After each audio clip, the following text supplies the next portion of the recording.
محترم طلباء کرام، السلام علیکم۔ درسی نظامی کورس چینل میں آپ سب کو خوش آمدید۔ اس چینل میں آپ کو ملیں گے ہر درسی کتاب کے مکمل دروس، تو جلدی کیجئے ہمارے چینل کو سبسکرائب کیجئے اور ساتھ میں گھنٹی کا بٹن بھی دبائیے تاکہ ہمارا ہر درس آپ کو بروقت ملے۔ اللہ تعالی ہم سب کو سننے، سمجھنے، عمل کرنے اور اخلاص کی توفیق عطا فرمائے، آمین یا رب العالمین۔ تو آئیے پڑھتے ہیں آج کا درس۔ نحمده ونصلي على رسوله الكريم اما بعد فاعوذ بالله من الشيطان الرجيم بسم الله الرحمن الرحيم الانسان عبد الاحسان الانسان عبد الاحسان الانسان انسان عبد الاحسان احسان کا غلام ہے۔ الانسان عبد الاحسان انسان احسان کا غلام ہے۔ محترم طلباء کرام، اس مقولے میں، اس ضرب المثل میں احسان لینے کے نتیجہ و انجام کو بیان کیا گیا ہے کہ انسان احسان کا غلام ہوتا ہے۔ وہ اپنے محسن کے سامنے سر اٹھا کر بات تک نہیں کر سکتا، وہ جی جی کر زندگی گزارنے پر مجبور ہوتا ہے اور وہ جی جی کر زندگی گزارتا ہے، بالکل ایک غلام کی طرح جو اپنے آقا کے سامنے نہایت ہی بے بس، کمزور اور مجبور و لاچار ہو کر زندگی گزارتا ہے، اپنی مرضی کا کوئی ایک کام بھی نہیں کر سکتا۔ وہ سوچتا ہے کہ اگر میں اپنے محسن کے خلاف چلوں گا، اس کی بات نہ مانوں گا تو وہ احسان جتلائے گا کہ کیا تم وہ سب بھلائیاں اور نیکیاں بھول گئے جو ہم نے ماضی میں تمہارے ساتھ کیے تھے، اور آج تیور بدل بدل کر چل رہے ہو، ہماری مخالفت کر رہے ہو، ہمارے سامنے آنکھیں ملا ملا کر بول رہے ہو۔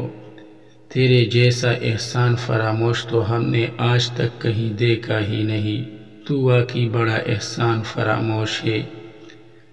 لہٰذا وہ نہایت دب کر اور ڈر ڈر کر زندگی گزارنے پر مجبور ہوتا ہے، اور اگر اسے کبھی اپنے محسن کے سامنے حق بات کہنے کی ضرورت پڑے تو چاہتے ہوئے بھی اپنے ما فی الضمیر کا اظہار نہیں کر سکتا، اور اگر کرتا بھی ہے تو کھل کر نہیں کرتا، اور اگر کرتا بھی ہے تو کھل کر نہیں کرتا، بلکہ ڈر ڈر کر بولتا ہے، یعنی وہ اپنے محسن کا غلام بن کر رہ جاتا ہے۔ اور یہ صرف اللہ تعالیٰ ہی کا حق ہے کہ ہم اس کے سامنے غلام بن کر زندگی گزارے، اپنی مرضی نہ چلائے، اپنی مرضی کو اللہ تعالیٰ کی مرضی میں فنا کر دے۔ لہٰذا عقل مندی کا تقاضا یہ ہے کہ سوائے اللہ تعالیٰ کے اور کسی کے سامنے ہاتھ پھیلا کر اس کا احسان نہیں لینا چاہیے، تاکہ جھک جھک کر زندگی گزارنے کی نوبت نہ آئے اور بہادروں کی طرح سر اٹھا کر جی سکے۔ اللہ تعالیٰ کے احسانات کو یاد کرنا چاہیے، بار بار ان کا مذاکرہ و استحضار چاہیے۔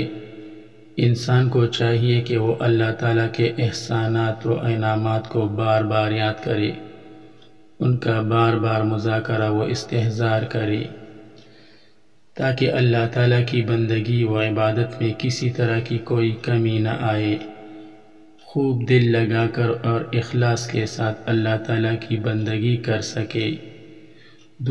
دوسروں کے احسانات تو نہیں لینا چاہیے، کیونکہ اس سے زندگی اجیرن اور مصیبت بن جاتی ہے، البتہ اللہ تعالیٰ کے احسانات کو یاد کرنا چاہیے، بار بار یاد کرنا چاہیے، تاکہ اللہ تعالیٰ کی بندگی آسان ہو اور اس میں کسی طرح کی کوئی کمی نہ آئے۔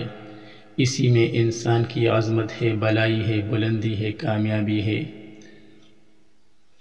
دعا ہے کہ اللہ تعالیٰ خزانہ غیب سے ہمارے تمام ضروریات و حاجات کو پورا فرمائے، بندوں کی محتاجی اور ان کے سامنے ہاتھ پھیلانے سے ہمیں بچائے، تاکہ ان کے احسانات کے بوجھ تلے دب کر ہمیں زندگی گزارنا نہ پڑے، ہمیں جینا نہ پڑے، بلکہ سر اٹھا کے جینے کی نعمت عظمیٰ نصیب ہو۔ آمین یا رب العالمین۔ اب آئیے اس مقولے، اس جملے، اس ضرب المثل کی لغوی، صرفی اور نحوی تحقیق کرتے ہیں۔ الانسان عبد الاحسان، انسان احسان کا بندہ ہے، انسان احسان کا غلام ہے۔ لغوی و صرفی تحقیق: عبد، بندہ، غلام، اس کا معنی ہے بندہ، غلام۔ یہ واحد مذکر ثلاثی مجرد کا صیغہ ہے، یہ واحد مذکر کا صیغہ ہے۔ 6 اقسام میں سے یہ ثلاثی مجرد ہے اور 7 اقسام میں سے یہ صحیح ہے، اور باب نصرہ ینصرو سے ہے، عبدہ یعبدو، اس کی جمع عباد آتی ہے، عبد کی جمع عباد ہے، اور مصدر ہے عبادتاً و عبودتاً، عبادتاً و عبودتاً، بندگی کرنا، ذلیل ہونا، اور صرف صغیر ہے عبد یعبد عبادتاً فہو عابد۔ الاحسان، الاحسان نیکی کرنا، اچائی، اس کا معنی ہے نیکی کرنا، اچائی، اور یہ مصدر کا صیغہ ہے، یہ مصدر ہے۔ 6 اقسام میں سے یہ ثلاثی مزید فیہ ہے، اور 7 اقسام میں سے یہ صحیح ہے۔ 6 اقسام میں سے یہ ثلاثی مزید فیہ ہے اور 7 اقسام میں یہ صحیح ہے۔ باب افعال سے ہے، الاحسان، یہاں پر یہ مجرور ہے الاحسانی، اور یہ کون سے باب سے ہے؟ باب افعال سے۔ احساناً، کسی کے ساتھ نیکی کرنا، اس کا مصدر ہے احساناً، کسی کے ساتھ نیکی کرنا، اچھا سلوک کرنا، احسان کرنا، اور صرف صغیر ہے احسن یحسن احساناً فہو محسن، احسن یحسن احساناً فہو محسن۔ نحوی تحقیق: الانسان، یہ مرفوع لفظاً مبتدا ہے، مرفوع تو اس وجہ سے ہے کیونکہ یہ مبتدا بن رہا ہے، یہ مبتدا ہے اور مبتدا مرفوع ہوتا ہے، اور لفظاً اس وجہ سے ہے، یہ لفظاً مرفوع اس وجہ سے ہے کیونکہ رفع پر آپ دیکھیے باقاعدہ تلفظ ہو رہا ہے، نون پر آپ دیکھیے، الانسانوں کے آخری حرف نون پر آپ دیکھیے، یہ پیش آپ کو نظر آ رہا ہے، اس پر باقاعدہ تلفظ ہو رہا ہے الانسانو، تو اس وجہ سے یہ لفظاً مرفوع ہے، اور یہ مبتدا ہے، مبتدا تو اس وجہ سے ہے کیونکہ یہ جملہ کے شروع میں بھی آ رہا ہے اور یہ معرف باللام بھی ہے، یہ معرفہ ہے یعنی معرف باللام ہے۔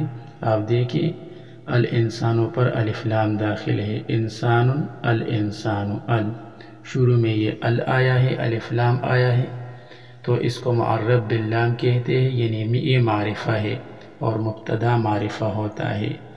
مرفوع تو اس وجہ سے ہے کیونکہ یہ مبتدا ہے، اور لفظاً اس وجہ سے ہے کیونکہ رفع پر باقاعدہ تلفظ ہو رہا ہے، اور مبتدا اس وجہ سے ہے کیونکہ یہ معرفہ ہے اور معرفہ مبتدا ہوتا ہے۔ عبد، مرفوع لفظاً، یہ مرفوع لفظاً مضاف ہے، مرفوع لفظاً مضاف ہے، مرفوع تو اس وجہ سے ہے کیونکہ اس نے خبر بننا ہے، اور لفظاً اس وجہ سے ہے کیونکہ آپ دیکھیں اس کے اوپر جو پیش ہے جو رفع ہے اس پر باقاعدہ تلفظ ہو رہا ہے عبد، اور مضاف اس وجہ سے ہے کیونکہ یہ نکرہ ہے اور اس کے بعد معرفہ آ رہا ہے، اور ہم نے قاعدہ پڑھ لیا تھا کہ جب نکرہ اور معرفہ آ جائے تو وہاں پر مضاف اور مضاف الیہ کی ترکیب کرتے ہیں، نکرہ کو مضاف اور معرفہ کو مضاف الیہ بناتے ہیں۔ تو اس وجہ سے یہ کیا ہے، چونکہ یہ نکرہ ہے تو اس وجہ سے یہ مضاف ہے۔ الاحسانی، الاحسانی مجرور لفظاً مضاف الیہ، مجرور تو اس وجہ سے ہے کیونکہ یہ مضاف الیہ ہے اور مضاف الیہ مجرور ہوتا ہے، اور لفظاً اس وجہ سے ہے کیونکہ جر پر باقاعدہ تلفظ ہو رہا ہے، اور مضاف الیہ اس وجہ سے ہے کیونکہ یہ معرفہ ہے۔ ہم نے ابھی پڑھ لیا، ابھی بتا چکے ہم کہ جب جملہ میں جب کسی عبارت میں نکرہ اور معرفہ ایک ساتھ آ جائے تو نکرہ کو مضاف اور معرفہ کو مضاف الیہ بناتے ہیں۔ تو آپ دیکھیں عبد یہ نکرہ ہے اور الاحسان یہ معرفہ ہے، تو عبد کو ہم نے مضاف بنایا اور الاحسان کو ہم نے مضاف الیہ بنایا۔ تو مضاف یعنی عبد اور مضاف الیہ یعنی الاحسان مل کر مرکب اضافی ہو کر خبر ہوئی مبتدا الانسان کے لیے، مبتدا الانسان اور خبر عبد الاحسان مل کر جملہ اسمیہ خبریہ۔ الانسان عبد الاحسان، الانسان یہ مبتدا ہے اور عبد یہ مضاف اور الاحسان یہ مضاف الیہ، مضاف اور مضاف الیہ مل کر خبر، اور مبتدا یعنی الانسان اور خبر عبد الاحسان مل کر جملہ اسمیہ خبریہ۔ الانسان عبد الاحسان، انسان احسان کا غلام ہے۔ امید ہے آپ نے آج کا درس اچھی طرح سے سمجھ لیا ہوگا۔